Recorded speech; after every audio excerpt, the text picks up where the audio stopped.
Welcome back to Custom Build Studios. Today we are going to build a PC which is geared towards 4K editing using Premiere Pro, DaVinci Resolve and all the other editing software that are in the market. As you can see, the gorgeous PC built in a white cabinet with its all RGB bling. So let's go through the parts, shall we? For the processor, we are using Ryzen 9 3900X. It's a 12 core 24 thread monster of a chip which has base clock of 3.6 GHz and boost up to 4.6 GHz. It's really well suited for gaming and as well as editing.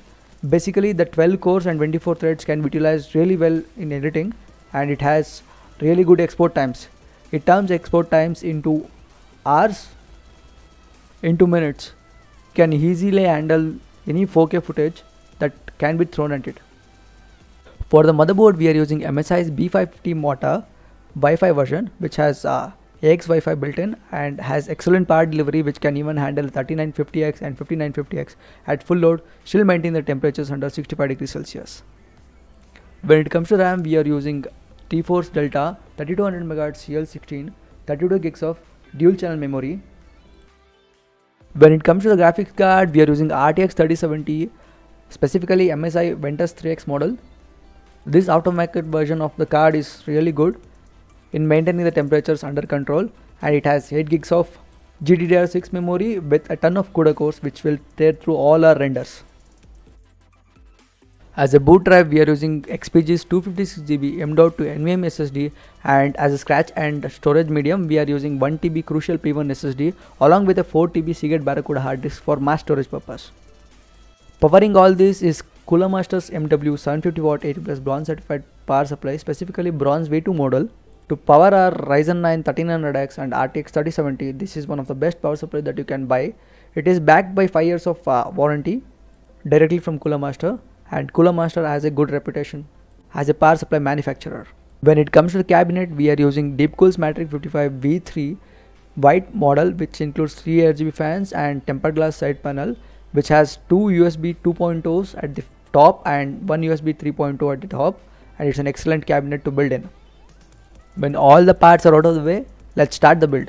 I usually start by preparing the cabinet along with the necessary fans and other peripherals that should be added inside the cabinet, and also by inserting power supply and a hard disk which is to be mounted inside the cabinet, and I pre-route all the cables that are necessary in order to cable manage later when the build proceeds.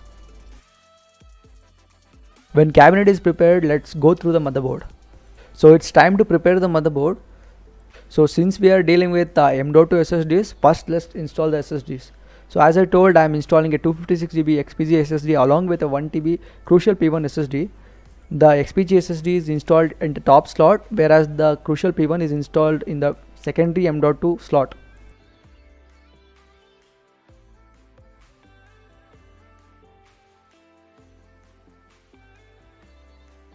Before installing the processor, we should go through the mountings which are to be installed to the CPU cooler, which is Deepcool GAMX 400 Pro. Let's remove the included clips and let's install the back plate of the Deepcool cooler. After installing the back plate, let's put the washers and the necessary screws that should be kept in the place of the cooler.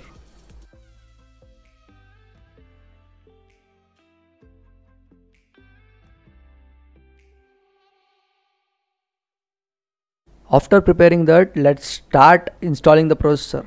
To install the processor, just unbox the processor and match the processor with the socket. Lift the retention arm and gently put the processor inside and close the processor socket retention arm. After that, apply the thermal paste that are included inside your cooler or some aftermarket thermal paste, as I'm doing here. Spread the thermal paste evenly throughout the processor. Since we are running it 24/7, the temperatures must be under control. After the application of thermal paste, install the cooler by screwing in all the screws necessary. After installing the metal part, it's time to install the fans. This cooler specifically had 2 fans, one at the back and one at the front. We should install this. After this, the processor insertion is finished.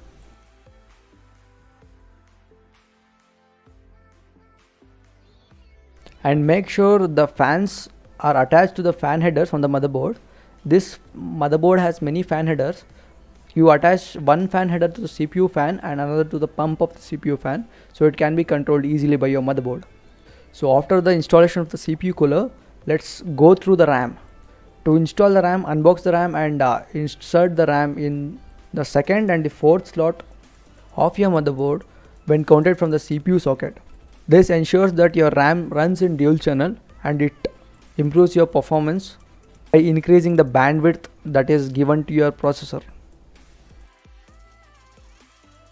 After preparing the motherboard, it's time to install the motherboard inside the cabinet. To do that, just align the motherboard holes with standoffs and slowly load on the motherboard. When the motherboard is in the place, screw the motherboard with the included screws. After screwing down the motherboard, it's time to attach the necessary cables, which include 8-pin EPS connector, 24-pin ATX connector along with the front panel connectors, which include USB, front panel USB and the audio connectors. Now it's time to install the graphics card, which is RTX 3070 MSI Ventus. To install this graphics card, just unbox the graphics card and open the first primary PCI slot car on your cabinet and the clip which is on the cabinet. Slowly insert the graphics card inside the first primary slot of your motherboard in order to make sure that your graphics card runs in X16 speed. This graphics card also came with a support bracket as well. Screw the support bracket along with the graphics card. This prevents the graphics card from sagging. After screwing in the graphics card, it's time to attach the power cable. So after attaching the power cable which is needed to the graphics card, which is 8-pin PCIe connector, the build is almost complete. Now it's time to turn on the PC. So the PC turned on well, all the parts seems to be working. So it's time to install the software and let's continue the testing. In Cinebench R20, our processor peaked around 75 degrees Celsius, usually dipping below 75 degrees Celsius, which is a perfectly safe operating temperature for a Ryzen 9 3900X. When it comes to GPU, I use Unigine Heaven paired with MSI Afterburner in order to monitor the stats. Our GPU peaked around 70 degrees Celsius in 100% workload, and in all the stress tests that we have run, the GPU never crashed a single time and it was perfectly working and the temperatures were also under control. Thanks for watching the video. If you like the content, please like, share and subscribe. Comment below if you have any doubts in the build. You can find me at the link given in the description. This is Kiran from Custom Builds signing off. Bye.